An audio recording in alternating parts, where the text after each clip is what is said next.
Now, on the note of different types of entrepreneurs, I like to use the analogy of, they're what I like to call the Watchepreneurs, or the shiny star syndrome entrepreneurs, the ones that become good, jack of all trades, master of none.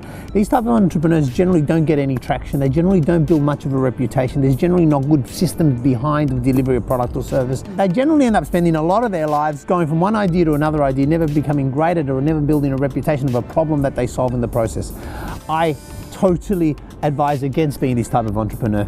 There's a second type, and I like to call it, the chief energy officer or the CEO type environment, and I like to liken that to a lake. If you think of a lake, there are key competencies in the lake where there's depth right in the middle of the lake. It's almost like if you drew a circumference from the middle of the lake aroundward, the depth is really where the area of speciality is. It describes both their client base, which is a more detailed, they can go in-depth advice or in-depth delivery. It can also describe their competencies from an internal staff perspective, which is how deep they can go in solving certain problems. So they can solve certain problems in that particular sphere to a very deep level. From a CEO perspective, this is an individual that manages both their core competencies or their core operations, plus the outside layers of the lake. If you think about the outside layers, they're almost like it's part of the fishing type environment. They've almost got to have a market share, but they know their key market niche or their key market strengths, which is in the middle.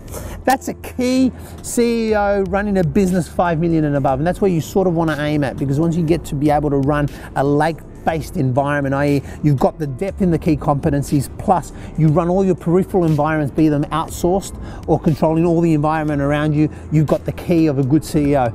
There's a third type. The third type I like to call it, it's become really hip in the last probably 20-30 years. I like to call it a me brand. A me brand is something that you pick a particular niche market that you will focus on, and you will become the brand of that organization. From a making money in small time perspective, from a commercializing and corporatizing environment perspective, I probably advise number 2, and that's where most businesses can go on to build other businesses down the track. The me brand type environment, although it's become very hip of late, it's a different one. It's almost like the well. Why a well? Because you're a me brand. There's a particular area, and in this case, let's just take myself as an example. My key area is startup to 5 million turnover. That's my key area. I need to know every single area, every single dynamic, every single mindset areas of them, every single architecture, so the depth of knowledge that I require in this particular area is 22 years of my lifetime. So it's very rare that people get this area of speciality in a me brand. And if you want to start up one from scratch, you've probably got a good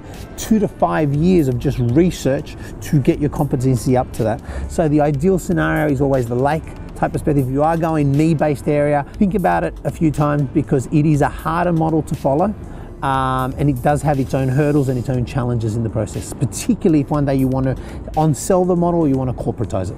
Doable, but not as easy as the lake type environment.